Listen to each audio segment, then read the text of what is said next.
another face in the crowd in this Bellwether town.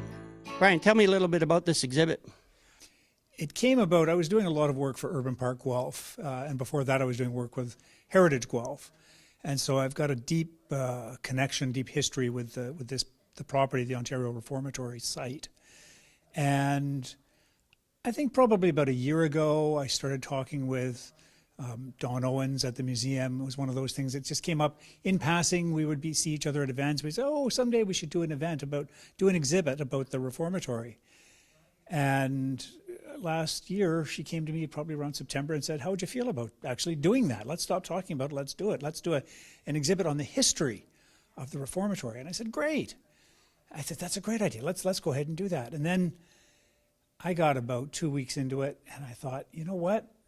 There's no way we can call this history of the Reformatory. It is that history is so rich and so deep and so complex that anything in a room this size, we need a site the size of the Reformatory to properly tell the story of the Reformatory. So we quickly changed to talking about some snippets, segments, parts of the story. And then we also discussed the various mythologies around the place. You know, there's a whole bunch of different stories.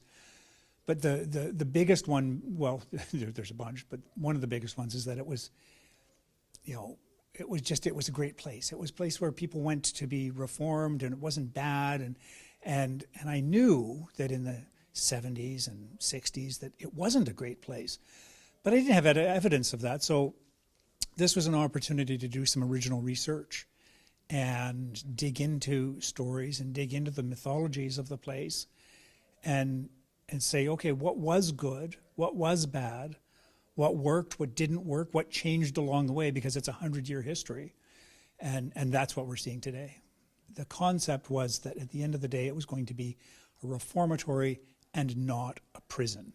And that was a very significant distinction. And it was really radical. This was, I think, the first time in Canada, never mind Ontario, where we'd said, hey, we're going to take first-time offenders. We're talking about kids who are very often being picked up by the police for riding on a boxcar or stealing a loaf of bread.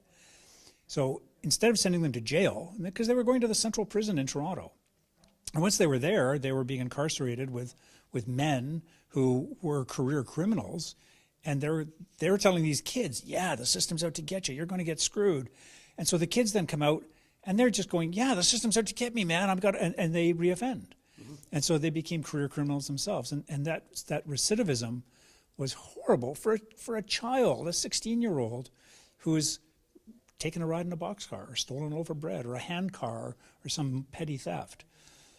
So the principle was, let's take them, let's put them in a natural setting, let's give them something to do, let's engage them, let's let them use their brains, let's educate them. There were schools and there was educational programs. That didn't even make the exhibit, that concept. Mm-hmm. And let's not send them into a place where they're just going to offend again. And I think at the very beginning that was very successful. It got interrupted pretty early by the First World War. And then it really got interrupted philosophically by the Depression.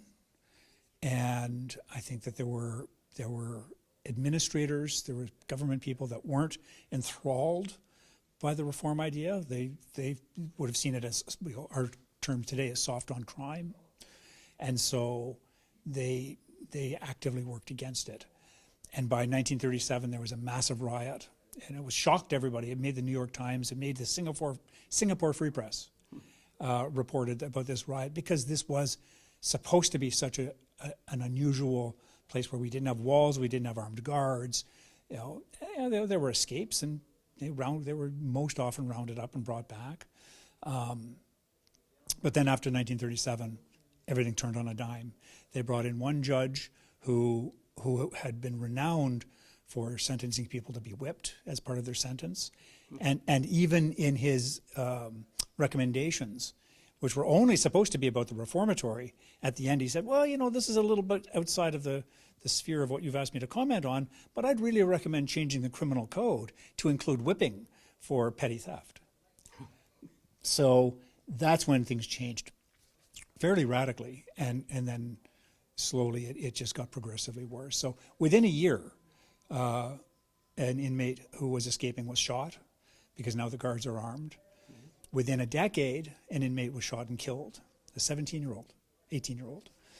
And often I've had people come to me that are the hard-on crime people, and they'll say, well, what did you expect? He was escaping from prison. And I said, he went into prison because he was 17 years old. He had poor impulse control. He escaped because he had poor impulse control, and he was shot in the head. I think we're getting things a little disproportionate at this point. Two of the points of the exhibit talk about corporal punishment, which was a huge thing in Canadian prisons all through the 50s. Pierre Burton exposed one of the stories in Guelph in the Toronto Star in 1958, talking about an inmate who had been punished with a strap, and he, again, 18 years old. He was beaten on the bare buttocks 10 times, tied into a machine. They called it the machine, and he was beaten. And 10 days later, he was supposed to be beaten again, another 10 straps. And he was saying, no, I'm not doing that. And he killed himself.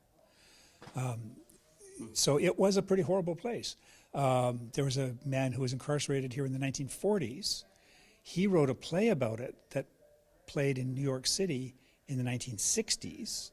And even then, it was too controversial to play in Canada for 2 years. That was called Fortune in Men's Eyes. It was not a nice place to be. Bellwether.